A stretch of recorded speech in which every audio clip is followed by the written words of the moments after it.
6 months ago today, Ohio's texting and driving law went into effect. Now, beginning today, police are going to be issuing tickets for this offense. Sergeant Jeff Kramer, he's the Ohio State Patrolman. He joins us this morning live with more on this texting while driving law. Great to see you this morning. Usually it's on the side of a roadway. Yeah, this is a lot nicer than that. Good gig for you this morning.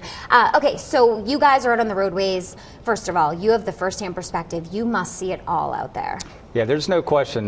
Distracting driving's been around since cars were invented with the radios and occupants, but now when you add cell phones and texting and that kind of stuff, it adds to the confusion inside the vehicle, which we have seen an increase, and everybody sees the increase of crashes due to the distraction and primarily to the cell phones. So lawmakers are there to pass laws to give you some tools to help fight this on the roadways. How much will this law help? I mean, you think people will be threatened by these $150 steep fines? Well, for juveniles, you're looking at the $150 fine. It's under the 4511 section of the revised code, which is a moving violation, so you could look at points on your license.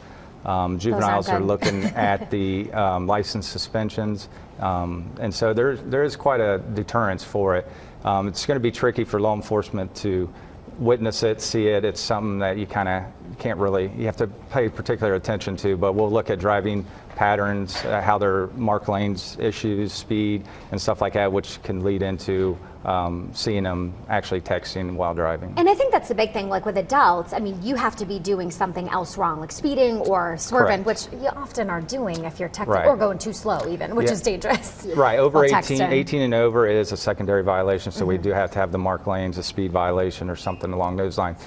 But if we can determine the age or see that they look like they're a younger driver, that is a primary offense for that. And what's interesting in the law is that even stopped in traffic at a red light, you're stopped in a traffic jam, you cannot be on your cell phone texting.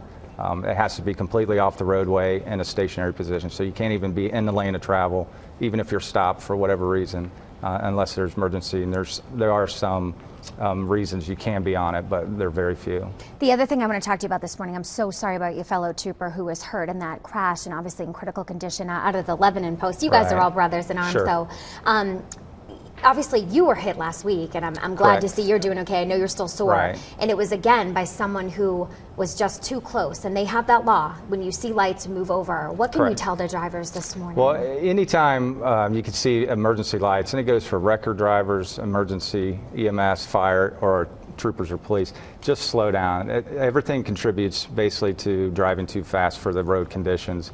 We do get hit on dry when it's dry and sunny out, but primarily when it's inclement weather, you got to pay particular attention and just slow down and give us the courtesy and common sense to move over and proceed through there safely.